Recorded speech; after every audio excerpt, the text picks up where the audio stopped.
Hello, my name is Rich Howard, owner of Architectural Builder Supply, and this video is to bring you a closer look at the Stanley number 2060R. This is a 4x4 USP or prime coat finish. It would be also known as a 600 finish, and let's take a closer look.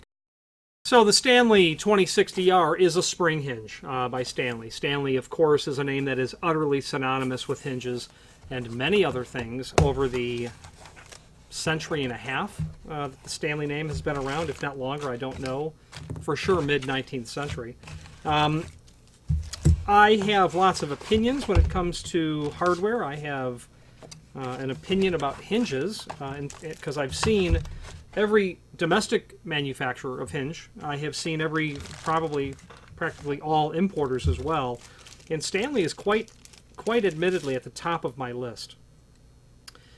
The reason is because the fit and finish. I'm going to assume that their steel, that their ability to maintain tolerances through the manufacturing process and all vertical steps in that are on par with everyone else. I don't know. I've never been to their factory. But what I like most about Stanley is their fit and finish. Again, this is just a prime coat hinge. But their ability to make their hinge just simply look better or look phenomenal is why I would prefer Stanley hinges in all instances. Sorry, I had it right the first time. I'm attempting to show you the Stanley stamp and that UL stamp that's there. Importantly, there's another stamp on the hinge, and it says UL listed. Is going to give some additional information that we really can't see on the camera. Door closer, body. It'll have a 3-digit number followed by a letter. (232R) perhaps. I'm going to get the bigger tool. Stand by one. Be as sure as possible.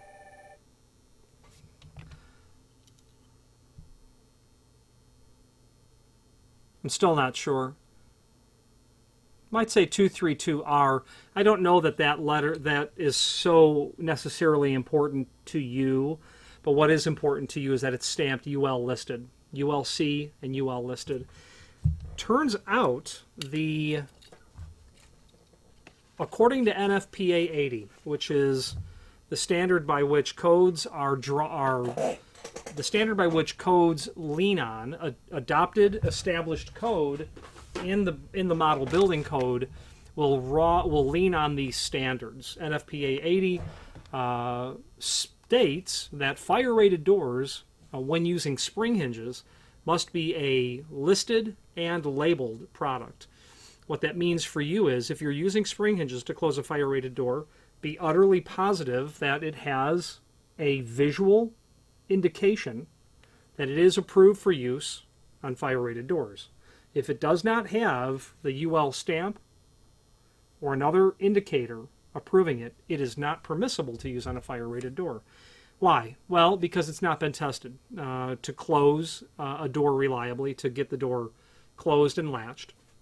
There are spring hinges that you can easily come up with and purchase that are not listed at all or labeled. So the process is, it has to be a listed product, meaning on file at the testing laboratory, they can pull out a document that says, yes, that hinge, this manufacturer, this part number on this date was tested and found to be compliant.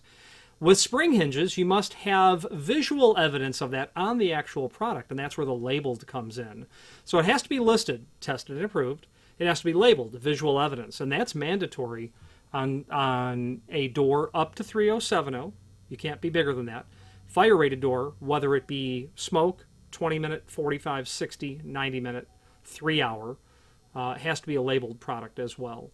So be mindful of that. You don't, I've had people call up and say, hey, where are the hinges? Well, they're in back order another week. And then I recognize, wait a minute, that's not a listed nor labeled product. And I'll ask the client, are these fire-rated doors by any chance? Turns out they are. So luckily, we switched the order to a compliance hinge. So the Stanley 2060R 4x4, this is their 4x4 commercial residential, forgive me, not commercial. Okay.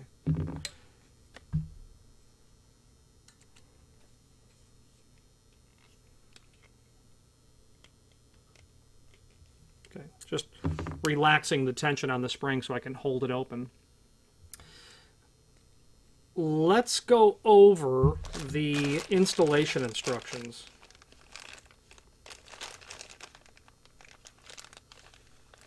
I'm studying this package for a reason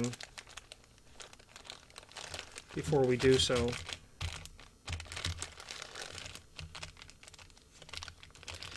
Okay, ideal for use in corridors, entrances, and stairways. Automatically closes doors. An alternative to overhead-mounted door closers. That's true. If you're going to use a door closer, you might as well, if you need to have a door close, a spring hinge, I suppose, would be certainly an option. In my opinion, they're not the best option. Hydraulic control is control over a door. With a spring hinge, you don't get control. You have to set tension on a spring, and as the door is open, that spring is twisted so that you're storing energy in it, and when you let the door go, it relaxes and then moves the door towards the closed position. This hinge does meet NFPA 80 standard for 3-hour fire doors. As NFPA 80 stipulates, a minimum of 2 spring hinges shall be used on labeled doors. That's true. You can have more than 2, but you have to have at least 2. 4-inch size, approved for doors on use. 4-inch size, approved for use on doors up to 3 foot by 7.0 doors. That means if you have a door that's 3080 and fire rated, you can't use spring hinges, according to the NFPA 80. And if that is referred to in your local code, well, then that passage in NFPA 80 is to be looked at as the code. 4-inch. They say it's a 4-inch hinge. It is. It's 4-inch tall. It also happens to be 4-inch wide. If I flatten that hinge out, it's 4-inch wide. It's important to know that the height is the first dimension. You just need to know that. It's not it doesn't run the same as a door. A door has the first dimension as the width. Access panels have the second dimension as the dimension that has the hinge on it. Roof hatches are the same way. The width is, the first dimension is the width when you're looking at it. Kick plates, louvers, things of that nature do it width first. Hinges are the height. And that's really important. Maybe not so much when you have a square hinge, but if you had you're not going to really encounter it in a spring hinge, but if you had a 4.5 by 4, a very common hinge. What about a 5 by 8? What about a 5 by 4.5? The point is you need to know the height of the preparation, which would be arguably more important than knowing the width of the hinge if you're going to prep a door. That's certainly true. So be mindful, the height is the first dimension. Limited lifetime interior warranty. Internal ratchet mechanism eliminates loose adjustment pins. So the Stanley design is a unique design in the sense that with spring hinges from various manufacturers, you have an Allen wrench, or you don't. You have a tension pin, or you don't.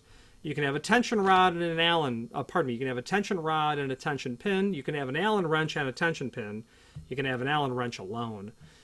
Stanley's principle is the Allen wrench alone, and this operates, and we'll get to the instructions, by inserting that into what is the tension collar.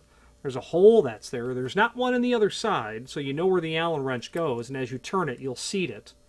And when we get to the installation instruction aspect, we'll talk more about it. Closing power is adjustable up or down. You can increase or decrease the amount of energy that you store as you open the door. They say with decorative tips and electric switches in this description, it would be new information to me if you could do decorative tips or electrification, the permitting of electrical transfer in a spring hinge. I don't believe that's the case. Or with special screw hole patterns. I don't believe you can, from Stanley, order this in anything other than this template pattern.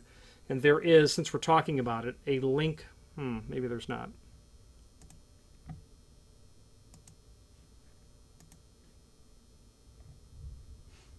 I'm looking for a template, and I don't see it. I did need to search that template out a little bit, but by the time you're seeing this video, it will be added to the description along with the other links. Template pattern. We're referring to a template, a technical drawing, or a template, or instructions, or some sort of pattern by which to go about to install the material.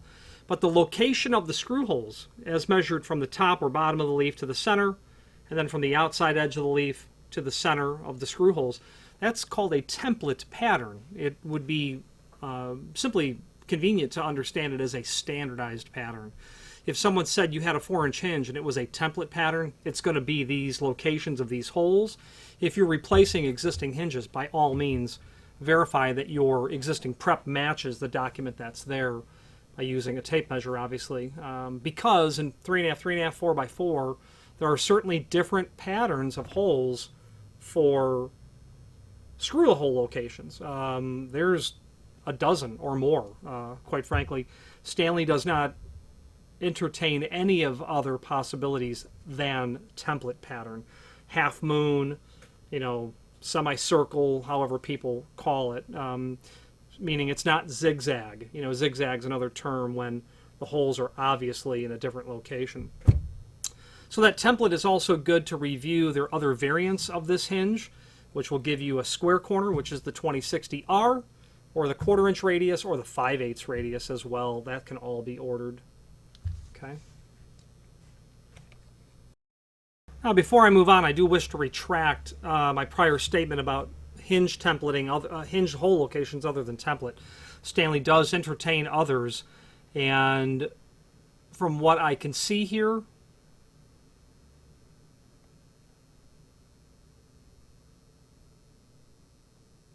six or more, 7 different patterns. They're not in the site. By the time you see this video, they may not be, but we will be including them in the second half of 2019 into the website as well. So we've reviewed the template. You can see the locations. It's the same template regardless of the corner treatment. Will include machine screws and wood screws.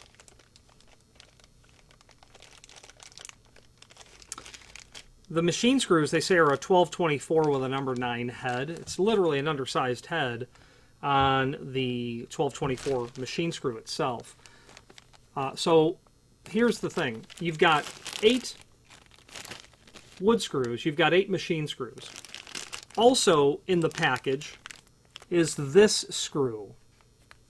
To tip my finger, it's a machine screw. There's another one here. And that machine screw is meant to go into this preparation of your tension collar to finish that off and to close it off. You don't want dirt, dust, debris getting clogged in there. So that's what that screw is for, and we'll get to it when we get the installation instructions.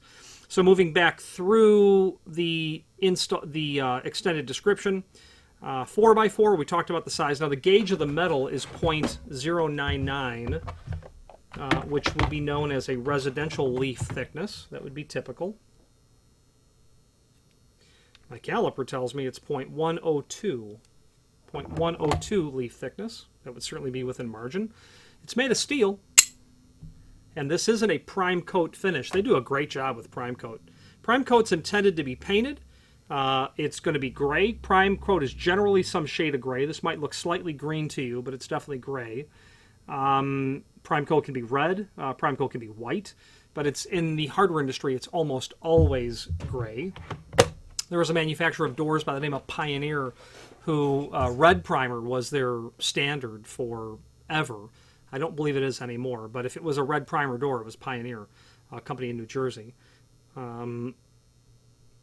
Back to the screws, you're going to want to be sure to say that while this hinge has enough screws to do either wood by wood or wood by metal or metal by metal, I've seen other packages of screws that didn't have an adequate quantity.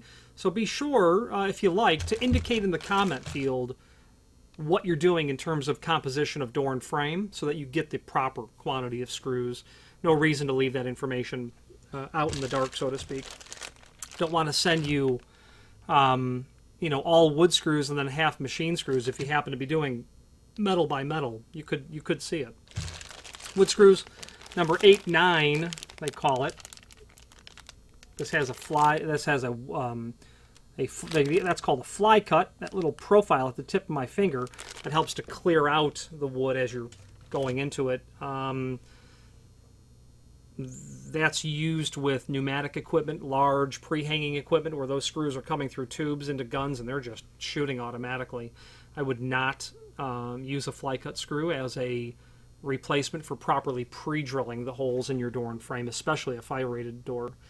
Now, there are some links down below. Let's jump into them. The template, we've gone over that. That'll be there by the time you see this video. Product catalog, that's going to allow you to review the overview of Stanley spring hinges, and it's going to give you a great, 3-page document in terms of the world of spring hinges. And another reason that I'm partial to Stanley is because when you look at their catalog, they approach it encyclopedically, meaning they're giving you the education as to what spring hinges are, how many you're supposed to use, guides, what size hinge based on the weight, how big is the door, and they're giving you the ability to draw the proper conclusions in terms of how to specify the product. They're telling you that you can use a ball bearing hinge when you are using a 2060R. In an instance where you have 2 spring hinges, yeah, you're going to need another hinge, and that would be exclusively a ball bearing hinge. That would be exclusively used at the top hinge as well. The top hinge carries 70% of the weight of the door exclusively. So your spring hinges are going to go in your second and third location, or in your second and third location if you've got 2. If you're doing all 3, well then you're doing all 3. That would be fine. But if you are doing an application for 2, put that ball bearing hinge at the top. Your ball bearing hinge does need to be in the same range of thickness of your leaf. You cannot use a commercial grade hinge with this, even though you may be able to.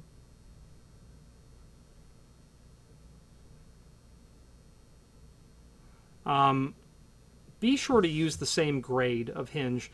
You can do a 2060R in a 4.5, 4.5, and that's going to be 134 thousandths thick, or a 4.5 by 4. That's why that dimension is important to know. Be sure to be using a residential hinge with this. That product catalog at the bottom shows, on the last page, shows where those spring hinges will go when you're doing 2 hinges on a door that obviously requires 3. Let's take a closer look at that. Finally, to bring attention to what I had said earlier about decorative tips and electric switches and screw hole patterns, it says it clearly that they can. I've never seen a spring hinge with a decorative tip. Well, not a single acting full mortise spring hinge from Stanley have I seen it with a decorative tip. They obviously exist. Moving further to the next catalog, it's called Cut Page or Cut Sheet. Same sort of documentation, gives you a 1-page overview of the hinge. We're looking at the 4x4. That's telling us that you need, depending on the hinge and the size and the weight, door size and weight column, you're going to see 1 spring hinge used with 2 standard hinges. Those would be ball bearing for doors up to 50 pounds. 85 pounds go to 2 spring hinges, 110 pounds, 3 spring hinges. And those guidelines are there for all of those hinges as well. 3.5, then 4x4, 4.5 by 4, and 4.5 by 4.5. 4.5 by 4 is a really great size because the standard hinge for 1 3/4 doors for commercial is 4.5, 4.5. Well, you don't really always need the width to be 4.5 because what's happening is it's the projection of the barrel off the face of the door and frame. And if you have a knockdown drywall frame and the frame encapsulates the wall, you probably don't need a 4.5-inch width. Go with a 4-inch, because what it will do is tuck that hinge vertical axis of pivoting closer to the door by a 1/4 inch. And while it's only a 1/4 inch, that would be considered best practice in those applications where you could have it as a 4-inch wide. In the realm of projecting hardware, you don't want excessive projecting hardware when it can be helped. So that would be mindful to work in a 4-inch wide hinge when you can in a 4.5. Instructions. Let's get to the bottom line here. This document is okay. Now that link to the installation instructions, that gets us down with the nitty-gritty. The bottom line is hang your door the hinge, you're going to want to insert the tension rod and reduce or remove some tension on this by pushing the wrench in. You can see that I can make it go in a little bit, then turn it counterclockwise, and that will relax the hinge. You don't need it that relaxed. You just need it relaxed enough where you can fit your screw in to get your drill, to pre-drill your holes, and then your screwdriver. So install it with the tension collar pointed towards the top. This will work on right-hand doors. This will work on left-hand doors. When the tension collar is pointed towards the top of the door and you want to set tension after the door is hung, you will insert the tension rod or the Allen wrench. Insert that, push it down, and then turn it clockwise. Oh, actually, no, forgive me. You don't need to push it down. Down is only to release tension. As you turn it clockwise, I'm going to hold it.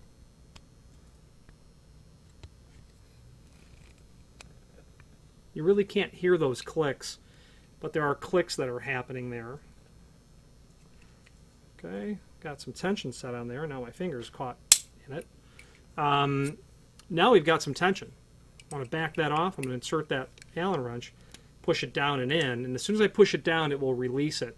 And if I go a little bit further, I will get it to open up so I can start to relax the hinge. So it's literally hang the door. This sort of orientation would work. Hang the door, then start to turn it clockwise.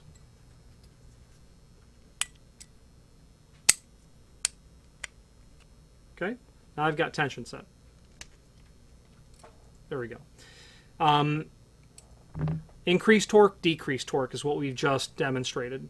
5/32 hex wrench, so that's neat. This system is nice from Stanley because, why? You don't need any special tools. You might think a 5/32 hex wrench is a special tool. It's not. If you have a set of Allen wrenches in your toolbox or somewhere in the garage or even the junk drawer, you'll probably have a 5/32, and that's what you need for this.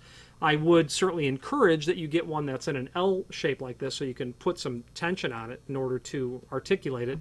Coming down straight on it, I would probably avoid that if possible. That figure 3 does show installing that longer machine screw into the tension collar, just to give it a nice finished sort of look and installation. This does also include shims. Stanley sells these shims separately, in fact. Box of 100. Now be mindful, these shims are used to pad your door and frame installation. They are certainly not permissible to use on fire-rated doors. You can have shims on fire-rated doors. They have to be steel. So don't... The joke that was said in a class I was in, if you're going to use cardboard or paper to shim a fire-rated door, use your competitor's business card.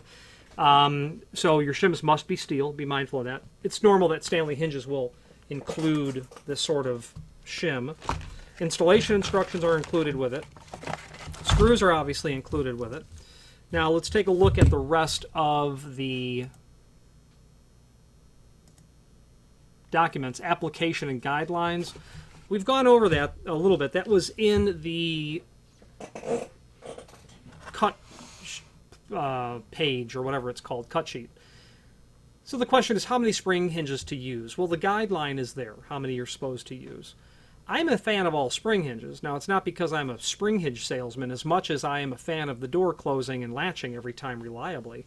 What I find is when you are on the borderline, or maybe a little anemic when it comes to quantity of spring hinges, having extra or one hinge more than what's specified really permits a setting of tension across those spring hinges so that when you open the door you get lots of tension, and as the door is released and begins to close, you have enough stored energy, residual energy, to get that door to latch. You'll find when you're underpowered in the spring hinge department that you have to get the door moving so quickly that just inertia will get it closed, and that's certainly not very reliable. Because as the seasons change, you'll have different air pressures that will occur. In the summer, you'll have windows open in the back. If it's a 3-flat kind of condo building, air is going to race through there a little bit differently than it would otherwise.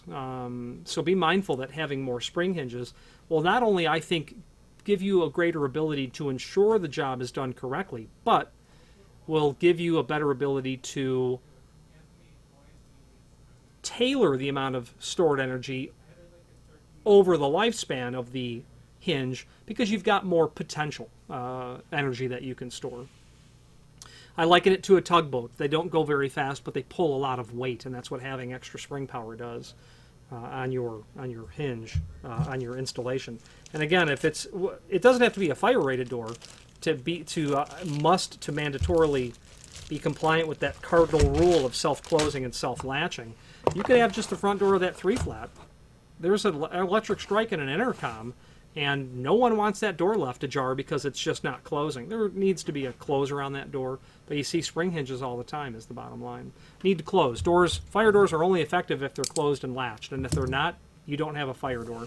All you have to do is watch a fire test online, a video of a pair of doors being tested for fire labeling purposes to see how crucial they are. And in fact, the people that were evacuating below the 80, whatever the floor was, 81st floor in the World Trade Center, that were in, everyone below that floor, whatever the impact floor was, that were in the designed vertical enclosure, which is the stairwell protected by fire doors, every single person that was exiting exited safely. And that's because those doors were there keeping the integrity of the shaft of vertical enclosure that would have been probably 90 minutes. So be mindful, fire-rated doors are important, but they're only good if they're closed and latched. Your spring hinge has to be an important part of that. Finally, there's a link below this video to the manufacturer's page where you can pull up not only all of the Stanley products that we sell, but also a link to the manufacturer's website, as well as a link to the full product catalog. Any questions on the Stanley 2060R in a 4x4 finish in USP for prime, and you can of course get it in brass, bronze, chrome, typical finishes. It's also available in stainless steel as well. Or any other Stanley product, please feel free to reach out to us. And thank you.